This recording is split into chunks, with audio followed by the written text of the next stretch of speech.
Welcome everyone to the last session of today's Enlister Summit. My name is Marlene Oliveira and I'm a researcher Packed with Potential and a code breaker. I'm joined by Lynn Shouls, who is also a researcher Packed with Potential and a code breaker. And today we're going to talk about the Lister siblings who didn't grow old. So to specify, it's everyone except Marian and then Lister. So if you are expecting Marian here, sorry to disappoint. And at some point we will also include some sensitive topics. So here's the content warning. There will be death, dying, childhood deaths, and the stillbirth. So if this is not your cup of tea, please consider having a break now. For those of you who are brave, so let's get started. So, Marlene, first to the parents, when did they marry? So, per the marriage records, Jeremy and Rebecca married on the 2nd of August 1788. And how old were both of them when they had their first child? So Jeremy was around 36 and Rebecca was just 18 years old, which if you think about it, and I had never thought about it until I started to prepare this, it's a little bit creepy, but 19th century people, what can we do? Well, that's quite the age difference, but yeah, not unusual perhaps. So what can you tell us about this first baby Lister? Okay, so this first baby Lister was John Lister, and he was the first child of Jeremy and Rebecca. He was also born in Welton on the 22nd of July 1789. And when John was born, Jeremy wrote to his brother James of Shipton Hall and said, "I was happy to find Mrs. Lister doing very well and still continues to recover as well as can be expected. The little gentleman is a fine fat lad, always hungry, which is thought a good sign." Well, this was seemingly good news, but a month later, Jeremy writes to James again and informs him again of the birth of his child. And when he then reported that Rebecca had been ill and was not out of danger, so something happened and she got under the weather, which is an understatement.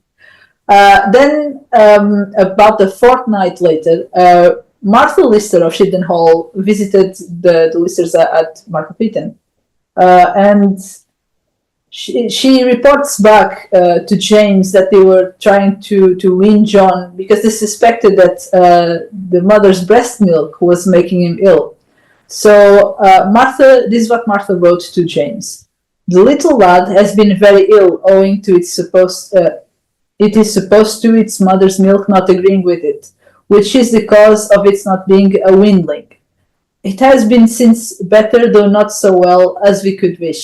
So they recognized that something was wrong. And it could happen that it had been the medicine they gave Rebecca, because the timing is fairly suspicious. It could happen that it was the medicines they gave Rebecca that somehow contained some sort of component. 19th century medicine could be anything. And that potentially was what caused the boy to be ill.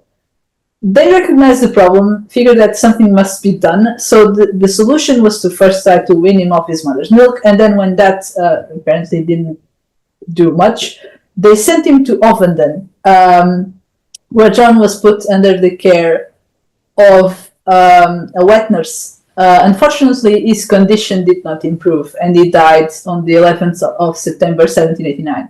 He was buried at the Halifax Parish Church just a day later. That's all very sad. And was there any other young Lister sibling that died in infancy? Yes, they had Jeremy in 1801. He was born at Market Wheaton on the 27th of September 1801 and baptized just 2 days later, and eventually died in 1802, but we'll get there in a moment. We don't know what Jeremy's cause of death was. And I personally haven't seen any documents that talked about this Lister boy and the reasons for his death. But it's important to point out that infant mortality in the 19th century was rather high, especially in areas where people lived in a polluted environment. This is something discussed in books that deal with the approach of the people to death at the time. There is also another interesting data point, this time from Halifax. The Western Archive Service in Calderdale and the library in Halifax, had local studies, had the project recently, which was called The Bodies Under the Library. And in this project, they studied the burials in the square churchyard. So for those of you who know Halifax, this would be the space around where the library is today. In this project, they studied the numbers of infant burials between 1800 and 1825, and they realized that they had 156 infants out of 384 records of child burials, which is a considerable number. I'm doing a work for a different sort of research and recently came across a statistic from 1840 that highlights this trend of childhood mortality and also points out that children in northern industrial towns were more likely to die in infancy, with poor children being, of course, the most affected. Looking at Jeremy again, is the only Lister sibling buried in Beverly. He was there at the time of his death because he was put under the care of a wet nurse. So the Listers, after losing John, thought perhaps let's not take chances, and this became a sort of pattern because Sam has a similar pattern. And so he was in Beverly when he died and he was buried there. It's also important to note that though we are counting a second sibling dead so young, at this point in time, the Listers had 4 living children, and we are counting Anne, Samuel, John, and Marian. So it was already a sizable family. Well, that was quite good going, but I think there was a stillborn child, sadly. And how did you learn about that one? So we initially were not aware of the stillborn child, this until we started to work on the project about Anne Lister's grave. A part of the preliminary work involved looking at burial records, and it was then that we came across an infant burial whose parents were listed as Jeremy and Rebecca Lister. Upon further research, we learned that it was a girl, and we learned this from James Lister's pedigree notes. And in those, he wrote that she was born on the 6th of April, 1806, and buried at the Halifax parish church just a day afterwards. Important to note also that the Listers had moved back to Halifax just 2 months earlier, so Rebecca was pregnant at the time of that move, and then unfortunately the child was stillborn. And the burial, what was interesting about that? We had, as I said, we had no idea that they had buried a stillborn child, and as far as I can tell, it's not super common practice, at least at that point in time. Which is not to say that there are no other similar Lister burials. We simply did not find records of those, aside, from this one. And I also cannot say I've seen this type of record for stillbirths that are part of other families I study. But that is not to say that similar don't exist. So now that we went through the little Listers, let's have a go at Sam and John in a very high level way. Lynn, can you tell us a bit about Sam's earlier years? Yes, he was born on the 21st of May 1793. In Halifax, and was baptised at the Halifax Minster or parish church about a month later. And then at 3 months old, he moved with the family to Market Wheaton. And at 5 months, his Uncle James described him as a very fine boy. When he was about 15 months, there seemed to be some concern about his teeth, and Aunt Anne wrote to her brother James about his teeth.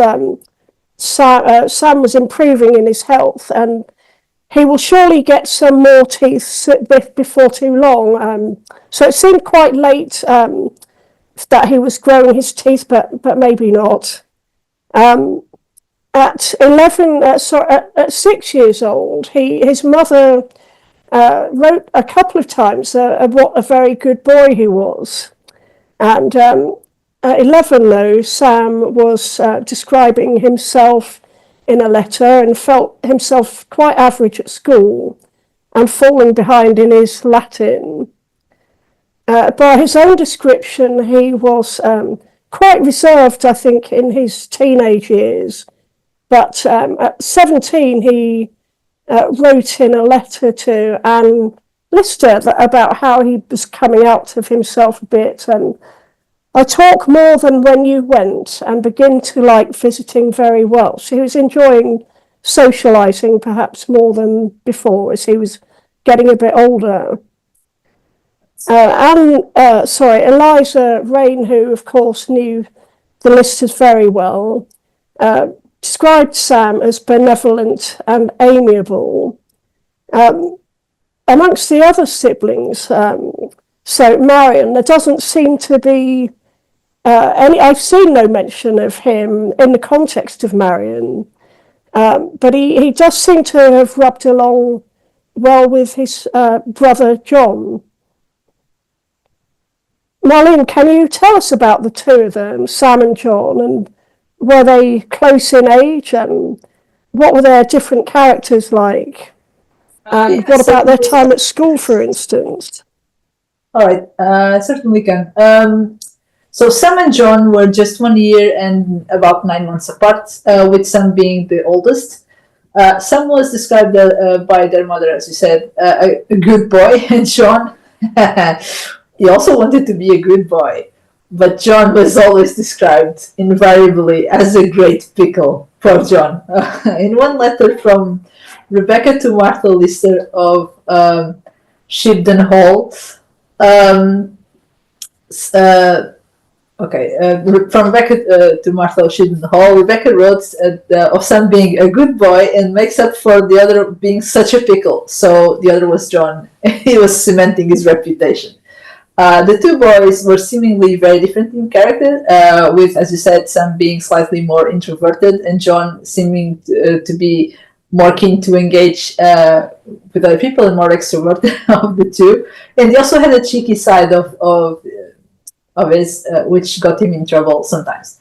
Both boys were initially tutored privately, and then they were sent to school in Thornton Dale, near Pickering, where they stayed for a few months in 1805 and 1806. And it's during this stay in Thornton that they write to Anne Lister to relay news or say, we just arrived fine. And then that's when John's observations that you can see there come from. And in one of those, he wrote, I like Thornton very well. I think Sam is very unmannered. We still don't know why Sam was very unmannered, but, well, it could be anything. In another letter, this time to James Lister of Shibden Hall, John wrote, I am happy to inform that we are both very well. I like Thornton very well. Mr. Mason is very good-tempered, and I'm going to begin of it. So, yeah, well, John, if you wonder if John wrote more, the answer to that is no. So after they left school in Thornton, they were both tutored again privately in Halifax. And since we are talking about Anne and the siblings, Lynn, can you tell us more about Anne's relationship with Sam? Yes, and I mean, famously within the family, Sam and Anne discussed the daily disagreeables that beset the family. So there was clearly some friction at home with the wider family, but Anne and Sam were discussing that together, and they were quite close. Anne herself, in a letter to Sam, referred to them being brought up from their infancy and being brought up very close together from the cradle, effectively. And she wrote also, "An affection has grown in my heart, which time and absence cannot change." Many of Anne's letters reveal this love and affection for Anne, these were letters that she wrote to Sam himself, her high opinion of him and her pride in his achievements. She found it very painful when he left to join the army. Sam's letters back to Anne reveal he not quite so forthcoming as Anne, but he certainly shows that he had great affection for her. According to Muriel Green, the librarian and archivist who went through all the Shibden papers that were at the hall, and she did that after the last Lister resident died in 1933. According to her, Sam was Anne's favourite relative. After Sam died, though, apart from a couple of times when Anne was overcome with her emotion and she wrote at some length in her journals, she didn't mention Sam terribly much over the years. So, how did Sam develop his interest for the army, and how did he join his ranks? The diary of a family acquaintance, that was Caroline Withell Walker, who was a distant cousin, actually, of Anne Walker's. After Sam died, she made a note that she felt that the family had encouraged Sam to join the army, even though in her opinion, he was very unsuitable for it. But we know from some letters of Eliza to Anne, and Eliza knew the family much better. She wrote about Sam's absolute determination and stubbornness about joining the army, and he was quarrelling with his mother, Rebecca, quite a lot and upsetting her a great deal. But seemingly he got what he wanted in the end, and he did go off into the army. There's no evidence of why Sam was so keen. Young men at the time joined the army for a wide range of reasons, such as feeling a sense of patriotism, a sense of glory and a sense of adventure. For poorer young men, they were sometimes even trying to get a roof over their heads or to get food and clothing. And many, of course, wanted to get away from home. But for someone of Sam's standing in a comfortably off family, none of those trying to find some food and clothing issues apply to him, of course. Someone of his status, a career in public service, such as the church, the civil service, or the army, were quite common. Sam's father, Jeremy, had a long army career, and so Sam might have felt that it was appropriate to follow in his footsteps, and also he may have heard exciting tales from his childhood from Jeremy about his time overseas and his other action. To join up as an officer, as Sam did, it was very typical to buy your way into the army, and that was called. He became an ensign. That was his was the most junior officer role in the army at the time, and he joined as an ensign by purchase. And purchase meant that you basically bought your way into the army, and I think it was quite expensive, perhaps hundreds of pounds. And buying your way in by purchase just meant really that you were usually buying another officer's commission. So that officer may be leaving the army, retiring, or too ill or sick. Or even if that officer died, you would buy their commission. Interestingly, someone with sufficient means, and I don't know whether this would have applied to Sam, would buy their way in a similar way up the ranks to gain promotion.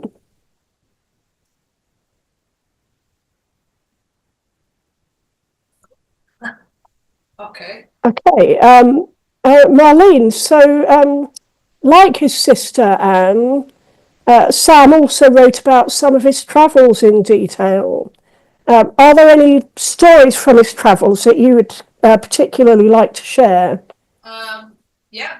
So Sam wrote to Anne about his travels, not only in correspondence, but then, of course, she eventually must have had access to his journal, which is now available on the catalog of the West Yorkshire Archive Service for you to read if you'd like. The two stories I would like to tell you about are about Sam's lack of sea legs and one of his encounters when he arrived in Ireland. So here is a quote from a letter he wrote to Anne Lister on the 15th of October 1812, which is not too long after he arrived in Ireland.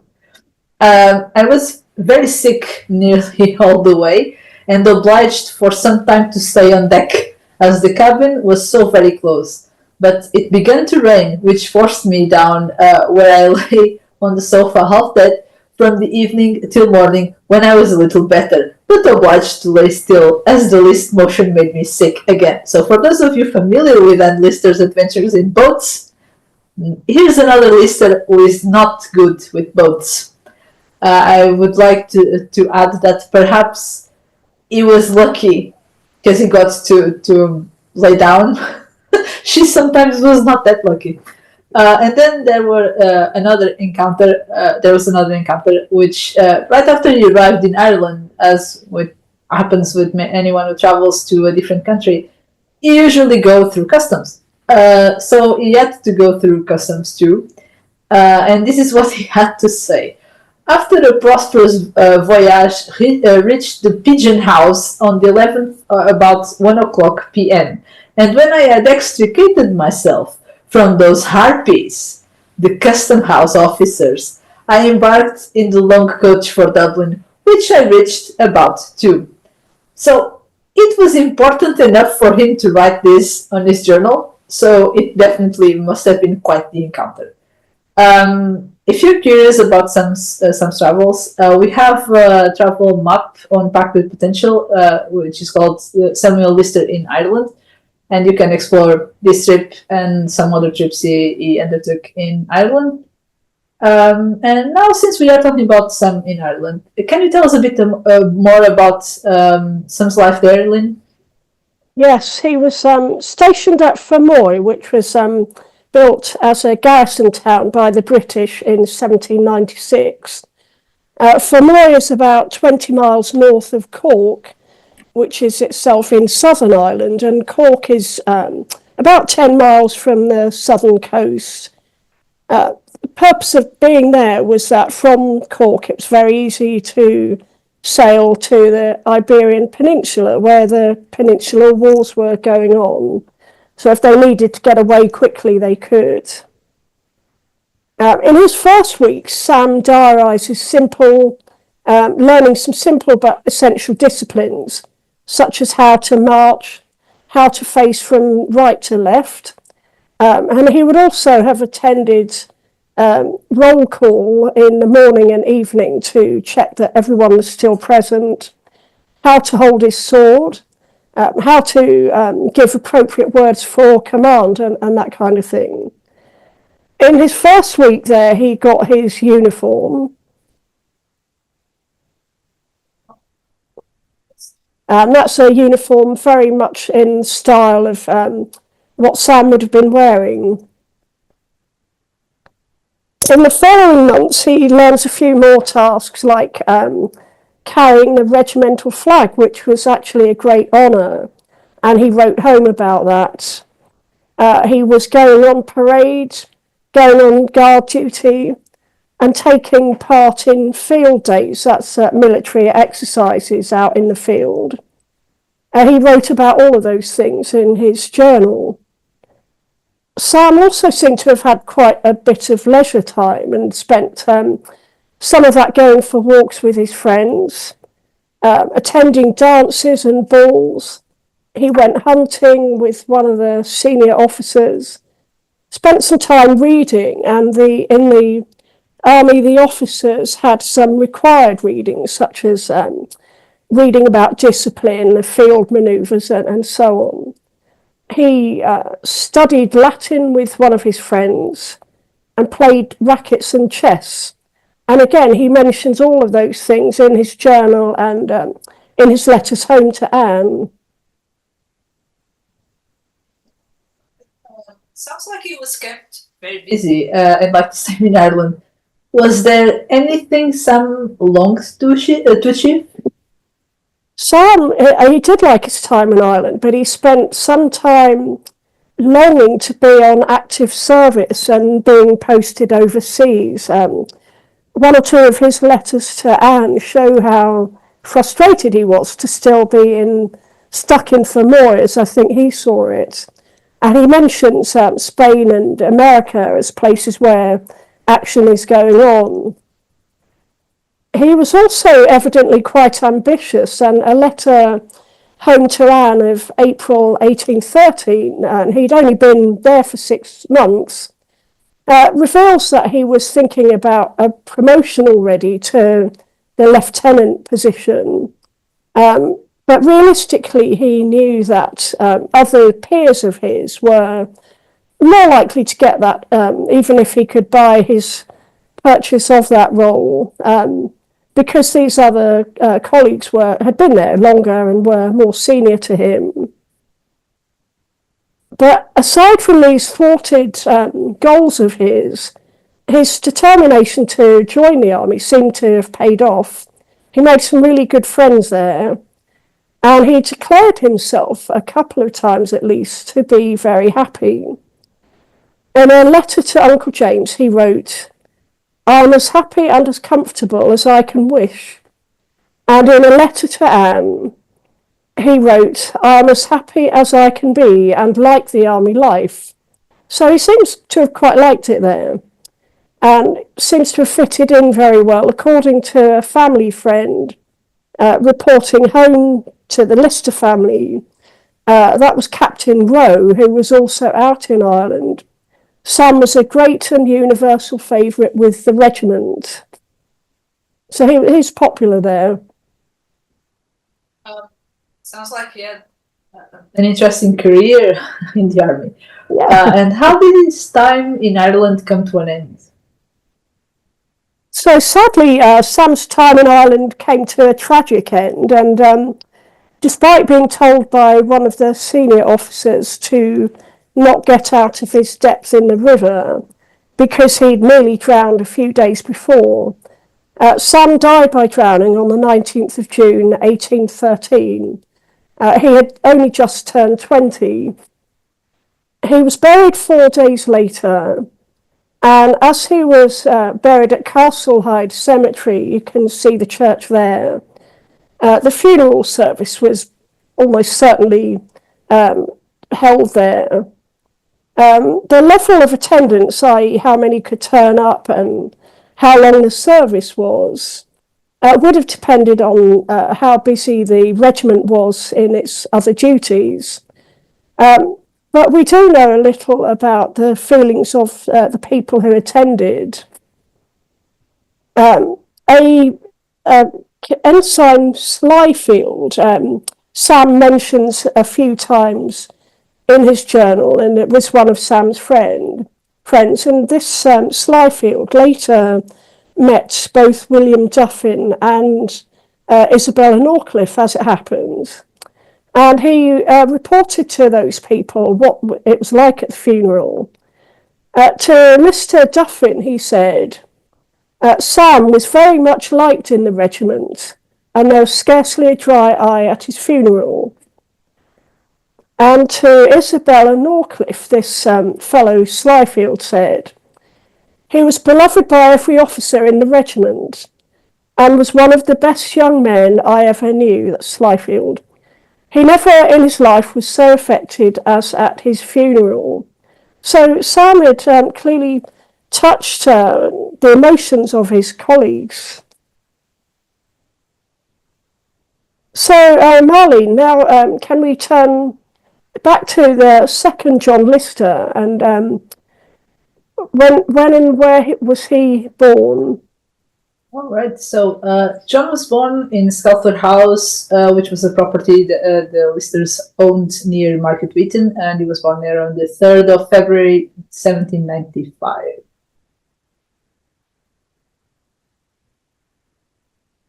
You mentioned earlier that John was described as a great pickle. Can you tell us more about that? Oh, yes. So there's a letter from Rebecca, which is also a little bit about John.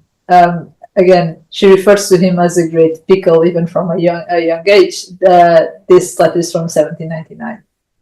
There's a second one, of which there's a quote now that you can see there. She wrote to Martha Lister of Shibden Hall in June 1799, and includes a note about John's adventure at school. So at the time, he was being tutored by someone local. And when she writes that one day when Mr. Poole threatened to put him in a black hole, he told him he might then, but it should never do it again. So for context, John was 4 years old, and he was already telling his master what he could and could not do. As for childhood pastimes, John enjoyed the typical pastimes of a boy his age, among which there was bird catching. And if you look at correspondence from the family, you'll find some interesting details that tell you that Sam and John used to go looking for bird nests when they had some free time. And sometimes Anne would write back to their mother and say which nests they should check out that she was aware of. John was also not against play fighting with others, including Anne. And in 1809, Anne wrote in her journal that she got wooden swords for John and herself. So picture this. At the time, John was 14 years old and Anne was 18. Now imagine them in a yard somewhere in Halifax with wooden swords fighting a battle in the middle of the street. And did John ever say what he wanted to do when he grew up and left school or left education? Yes. So John was interested in boats, and he wanted to go to Hull to see one, but that hadn't happened by late September 1804, which is when he wrote to his uncle James of Shibden Hall. And in this letter you can see an extract here, and he wrote the following. I had long had a promise of going to Hull, but then could not be made convenient. However, I am to see a ship the first opportunity that offers. And then he adds, I hope to be a sailor if all happens well. So he tried to go see the boat. It didn't happen. For context, they gave him eggs. He was happy with the eggs, but it was still not a boat. So, there's that. An interest in sword fighting, obviously, looking at what I said just a moment before, would no doubt be useful for John if he became a sailor, because that meant he could use the fighting skills at sea. So that sadly never came to pass, though, because I think John died relatively young, and he was not yet 15 years old when he died, in fact. So can you tell us more about the circumstances of that? Okay, so at the end of 1809, Anne was at the time in York, and John was in Halifax with his siblings and his parents, and he fell ill. They don't precisely give you a cause what he had, but it was concerning enough for Marian to write and say John is ill. And not long after, Jeremy Lister wrote to Anne and said, you need to come back to Halifax. Your brother is really, really not well and he might not make it. So she goes from York to Halifax. And when she gets there, John was still conscious and still had this sense of humor. So he essentially tells her, my dear, they've spoiled you in York. That was one of the last things she wrote about her brother still being conscious is state grew worse progressively and then very quickly. And a week or so later, on the 24th of January 1810, John's health took a very, very bad turn and he died. And well, Yeah, that's sad. And where was he buried? John was buried at the Halifax Parish Church, and this will not shock anyone because he was also buried in the Lister vault at the parish church. The thing is, we cannot say exactly which one is his grave because though Anne Lister says he was buried with Martha Lister, who had died a few months earlier in 1809, she was apparently not at the funeral, and the plans we have uncovered a few years ago in the project for Anne's grave do not mark Martha's grave. So, supposing that Martha ended up close to her own siblings, they should all be in the south aisle of the parish church, which is the grave that John occupies with Martha. We cannot say with certainty. So, we have the best I can say is just it's in the Lister vault in the south aisle of the parish church. Thank you. And thanks everyone else for being here. We have now concluded our discussion of all these siblings of Anne, who, apart from Marian, of course, and there's some details there for both of us on social media. But if you'd like to ask any questions now or make any remarks, of course, that would be welcome in the chat. We are very lucky. Nobody wants to ask us things. Okay, cool. Well, thanks again, everyone. And I think we go to... wait. We have one. okay, cool. Okay. Do we know if this was a relatively normal quota of deaths and the lives within a family? Do you want to try that? Yeah. I mean, I think it was probably not unusual. I mean, people did tend to have a lot of children, I think. I mean, more typically perhaps in a working family or working class family, as it maybe wasn't called then, but people had lots of children and the expectation that a good number of them would sadly die. And so that, you know, there were enough left to bring some income into the family. Well, in my experience, looking at these families, the ones I paid more attention to were the Walkers. And the Walkers have, as many of you might know by now, a number of siblings who also died fairly early. And then by the end, it was just Anne and Elizabeth, but John survived until adulthood too. Okay, but another question. Did Anne ever mention the baby siblings, or was research found elsewhere? So the answer to this question is, to my memory, and I wrote that profile a long time ago, I don't think she had mentioned them. At least I don't remember seeing any mention of the siblings. However, the profile and research comes from a number of items of correspondence and other memoranda from the family archive held in Calderdale, and those tell us about the siblings who passed too young to leave a more definitive mark. Any other questions? Any concerns? Any comments? Lynn, any burning questions if you have one? I don't. Alrighty. Okay. I would thank both Marlene and Lynn for sharing all of this today with us. This is, yeah, as you can tell, a lot of work that's been uncovered with the progress of various projects. Before we go, we do want to share that we're excited to announce when the next of these 3 mini summits is happening this year. And so we do have a date picked for the summer summit. So you can mark your calendars. That is going to take place on the 21st of June. The call for participation is officially open. So if you visit our website anytime after this meeting and you have an idea for a session or topic, that you thought about today that you're like, oh, I would really love to know more about this, or maybe I would really love to present something that I do know about this, that is open. And we'd love to help you, shape the summer summit and our next event.